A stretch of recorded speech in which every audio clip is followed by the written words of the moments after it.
and everything. So you feel like you're progressing, but you're actually not because you don't have a beginner's brain, because there isn't something that you're actually a novice at. So that means your critical thinking skills, when you have to learn something new, is no longer there. As I've mentioned several times, your working memory starts to deteriorate at age 35. So anybody that's 35 and up on this live, we're all 18 and above because I don't talk to children on lives on YouTube. So 35 and above, your brain is already getting ready to sit his ass down and do nothing. If you and by 65, that bad boy is checked out. Okay. And you older than that, you got to increase your working memory and your critical thinking skills. You'd be like, I used to be able to think about everything. Now I can't, what, huh? And it just gets worse and worse and worse. So that's why you are always learning and making mistakes, because if you made a mistake, now you can look and say, okay, well, that didn't work. Now what do I need to do?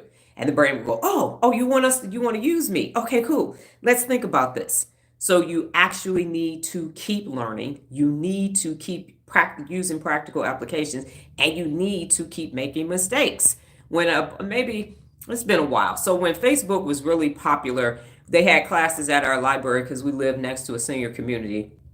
They had classes at the library to teach the senior citizens how to use Facebook so they could see the grandbabies. So this had to be like 2014 or somewhere around there. And they came in and they had their devices and everything. They were like, I got to learn how to use this because I want to see my grandkids. And so it helped them. And now that's why you have so many older people on Facebook, is because they were like, yeah, Facebook, social media. And then they realized, oh, I can find my friend from high school. I can find that one that got away. So let me go ahead and see. I can go spy on people. So that's why that group went, and there was a mass pursuit onto Facebook because they needed to learn how to do it. But they had to make a lot of mistakes and post the wrong stuff in order for them to be able to be high functioning and do it. So if you are not making mistakes, and I've said this before, I don't trust people who don't make mistakes, because that means you are risk averse, and that means that you are going to make sure that you stay in your comfort zone. And I don't want to hear about it, because if you're not making mistakes, then you causing problems for other people. And so you're gonna be sitting there judging everybody else's mistakes, and that's no bueno. So for me, you don't make no mistakes. That means you're not challenging yourself. You're not taking risks. You're not failing. So you don't know what does work and what doesn't work. So you could take that on back to Loserville. All right. Number 8 is use distributed practice.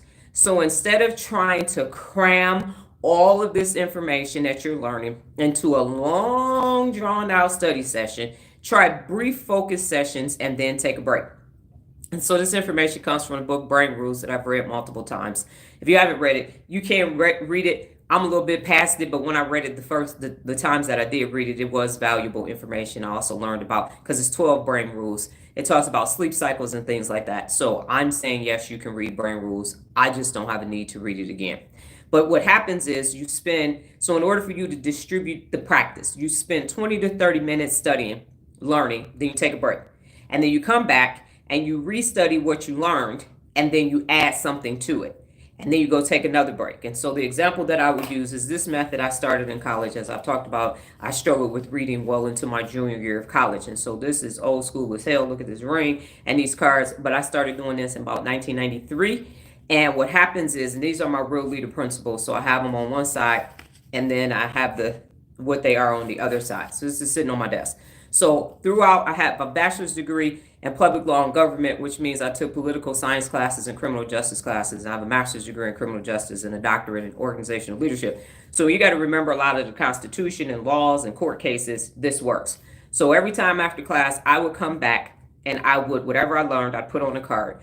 And I'd carry these around with me, and I'd study them, and then I'd hand them to people and say, quiz me, quiz me, quiz me. So by the time finals and midterms showed up, I just pulled out all my rings of cards and just went through them. And that's how I was able to learn them. So that's what distributive practice is you don't sit down for 7 hours. I'm going to learn all this stuff, because what you're going to have is cognitive overload. And you might remember some of it, but after the test, you're going to do a brain dump and you ain't going to be able to remember none of that. So if you actually want it to stay in your long-term memory so that you can use it consistently, you need a method. And this is my method, and it works. These cards all this is Dollar Tree, if you want to be bougie. And then I use big pens, and that's it. And so I keep them everywhere I go, just pull out my cards, and I'm doing distributive practice